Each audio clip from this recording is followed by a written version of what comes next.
कुलदीप पठानिया का आह्वान, समर्पित भाव रखें अधिकारी और कर्मचारी। विधानसभा अध्यक्ष कुलदीप सिंह पठानिया ने सोमवार को 20 सूत्रीय कार्यक्रम के तहत बजट भवन में आयोजित जिला योजना एवं विकास समिति बैठक की अध्यक्षता की।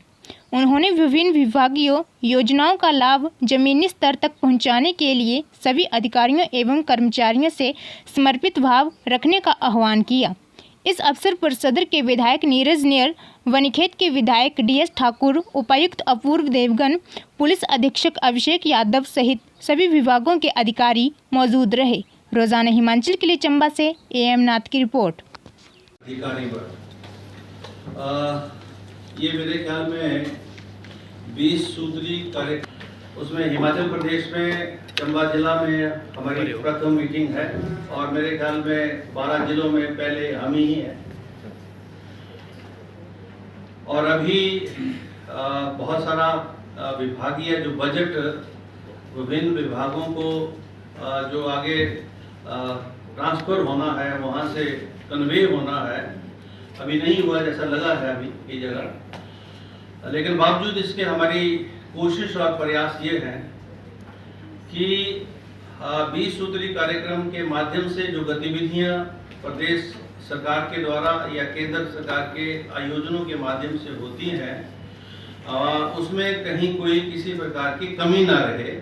और उसी दृष्टि से हमने पहल करते हुए ये मीटिंग यहाँ पर इसका आयोजन किया है और प्रयास हुए हैं जिला स्तर के ऊपर, जिलाधीश महोदय के द्वारा और आपके सहयोगियों से कि सभी को सूचना दी जाए। मेरे ख्याल तकरीबन सारे आए, कहीं जो है किसी की व्यवस्था की वजह से जो नहीं आ पाया, कोई बात नहीं, पर कोशिश ये होनी चाहिए दोनों तरफ से कि सारे उस मीटिंग में आए। चर्चा में अभी जो विषय आए हैं वो पिछले विषय हैं। जो फाइनेंशियल ईयर क्लोज हो चुका, उसके जो टारगेट्स फिक्स थे वही चर्चा में आए हैं और वो टारगेट्स ज़्यादातर विभागों ने अचीव कर लिए हैं और कई जगह 100% और टारगेट से ऊपर अचीवमेंट्स रही हैं। हाँ, कई ऐसे कार्यक्रम हैं जिसके अंदर जो फिजिकल टारगेट्स हैं और जो फील्ड की रिपोर्ट है उसके अंदर कुछ गैप्स हैं जो हमको देखने को मिले हैं फील्ड से। उसकी जानकारी हमने इस मीटिंग के माध्यम से उन विभागों तक पहुंचाई है और वो हमने मिनट्स पे भी डाले हैं जहां कहीं इस प्रकार की जो बीच के गैप्स हैं वो भविष्य में ना हो और जो फील्ड की रिपोर्ट है और आपके जो टारगेट्स की रिपोर्ट है वो सेम हो, टैली करें, ताकि जो उद्देश्य है इन मीटिंग्स का यही उद्देश्य है कि सरकार के जो विभिन्न कार्यक्रम चल रहे हैं, चाहे वो प्रदेश सरकार हो, चाहे वो केंद्र के प्रायोजित कार्यक्रम हो, उनकी समीक्षा हो जिला स्तर के ऊपर और पीरियडिकली हो, ताकि वो कार्यक्रम जो है ठीक प्रकार से लागू होते हुए जिले के जिन वर्गों के लिए, जिले के जिन क्षेत्रों के लिए वो कार्यक्रम बने हैं वहाँ तक लाभ पहुँचे। वैसे भी चंबा जिला एस्पिरेशनल डिस्ट्रिक्ट होने के नाते यहाँ विकास की अधिक आवश्यकता है, ज़रूरत है और मैंने तो जैसे व्यक्तिगत तौर पर भी और ऐसे आयोजनों के माध्यम से मैंने इस बात को कन्वे किया है कि चंबा जिला में विकास के लिए, विकास की गतिविधियों के लिए विभिन्न स्तरों के ऊपर प्रदेश सरकार के द्वारा और केंद्र के जो प्रायोजित कार्यक्रम हैं उनके द्वारा जो है ज़्यादा जो है इमदाद, सहायता जो है चंबा जिला की होनी चाहिए। मैं आभारी हूँ प्रदेश सरकार का कि कुछ ऐसे कार्यक्रम हैं जो उन्होंने, जिन कार्यक्रमों के माध्यम से दुर्गम क्षेत्रों में जहाँ विकास की कमी है उसको अन्य जिलों के बराबर करने के लिए कुछ कार्यक्रम जो है प्लान किए हैं और निकट भविष्य में उसकी रूपरेखा हमको देखने को मिलेगी। ये बात हम मान रहे हैं अभी भी, क्योंकि अभी भी सत्ता परिवर्तन हुए 4-5 महीने का समय हो गया है, लेकिन हमारे जिले में फंक्शनल पोस्ट अभी भी बहुत सारे वेकेंट हैं, चाहे वो शिक्षण संस्थान हो, चाहे वो स्वास्थ्य संस्थान हो, चाहे हमारे एग्रीकल्चर या हॉर्टिकल्चर विभाग से संबंधित हो या अन्य विभागों से संबंधित ऐसी रिक्तियाँ हों।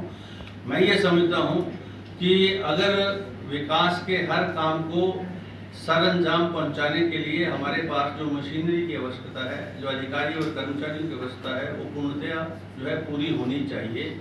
उस दृष्टि से हमने प्रदेश स्तर पर जो है हर स्तर के ऊपर जो है वो काम करने की कोशिश की। और मैंने यहाँ तक कहा है शिक्षा विभाग से विशेष रूप से हमारे प्रिंसिपल जो है यहाँ मेडिकल कॉलेज के उपस्थित है, सीएमओ साहब, कि जब भी कोई जो है हेल्थ से संबंधित ट्रांसफर जिले से बाहर होती है, जिले के अंदर होती है तब तो चलो कोई बात नहीं है, लेकिन जिले से बाहर अगर होती है तो उस जो है जो वहाँ से ट्रांसफर होके जा रहा है, कोई आ नहीं रहा है, उस ट्रांसफर को इम्प्लीमेंट करने से पहले मेरे ध्यान में अवश्य तौर पर लाएं, स्थानीय विधायक ध्यान में जरूर लाएं, क्योंकि ये हो सकता है कि सरकारी स्तर के ऊपर बहुत सारे ऐसे आवेदन आते रहते हैं और जाने अनजाने में ऐसे आदेश हो सकते हैं, जैसे अभी हुए हैं। मेडिकल कॉलेज के अंदर 2 प्रोफेसर्स की ट्रांसफर हुई, लेकिन उनकी जगह कोई भी नहीं आना है। हमारे पास गायनोकोलॉजिस्ट है नहीं है। मैंने मुख्यमंत्री जी से बात की और उसी वक्त वो ट्रांसफर जो है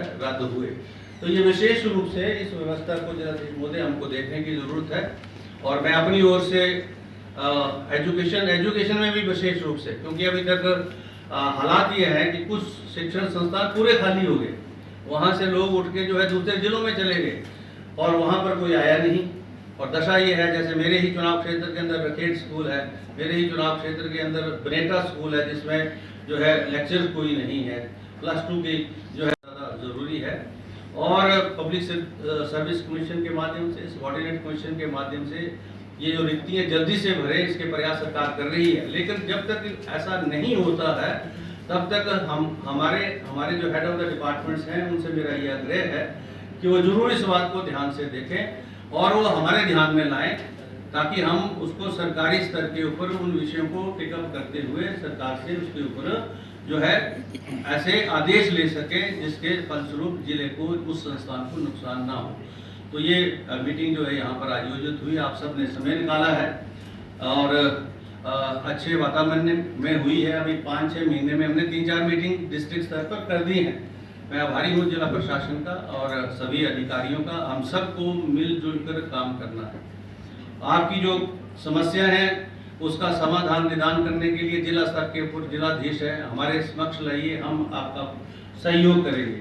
लेकिन जो हम चाह रहे हैं उसको करने की जरूरत है, क्योंकि हम सब हैं तो इन लोगों के लिए, प्रदेश के लोगों के लिए, अपने जिले के लोगों के लिए, वहाँ के हम प्रतिनिधि हैं।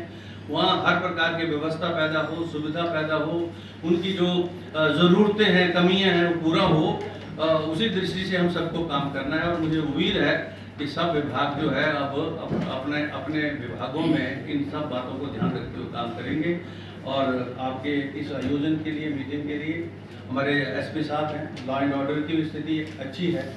अभी तो ऐसा जो है जहाँ भी ऐसी घटनाएं घटी हैं, यद्यपि यहाँ विषय नहीं था, लेकिन जो भी हुई हैं, लेकिन law and order is most important issue. और मैं फीडबैक जब लोगों से लेता हूँ कि जिस प्रकार की व्यवस्था पूर्व में थी, अब उसमें हमें जो है व्यवस्था परिवर्तन में नज़र आ रहा है। और जो केसेस जो ऐसे होते थे जहाँ इमीडिएटली एक्ट और रिएक्ट करने की जरूरत है, पुलिस के स्तर पर काम करने की जरूरत है, पुलिस काम कर रही है। और जहाँ कहीं भी आपको नजर आता है उसमें काम करिए आप, और जो है बिना किसी और एक्शन भी लीजिए, स्ट्रॉन्ग एक्शन लीजिए, कहीं भी किसी प्रकार से कोई इंटरफेरेंस कहीं भी किसी लेवल पर नहीं होगी। इन्हीं शब्दों के साथ माननीय विधायकगण दोनों का मैं आभारी हूँ कि आपने समय निकाला है। वैसे तो हमने सबको सूचना दी थी, चुने हुए प्रतिनिधियों को, और इसके अलावा भी जब ये मीटिंग का विस्तार होगा और भी जो नॉन ऑफिशियल्स इसके अंदर नॉमिनेट होंगे, अगली मीटिंग में वो सारे उपस्थित होंगे। तब तक ये बजट वगैरह की एलोकेशंस भी और टारगेट्स वगैरह जो फिक्स होने हैं वो भी आ जाएंगे, और फिर अगली मीटिंग में जो है हम रिव्यू करेंगे। इन्हीं शब्दों के साथ आप सबका बहुत बहुत आभार, धन्यवाद और अच्छे आयोजन के लिए आपको बहुत बहुत बधाई।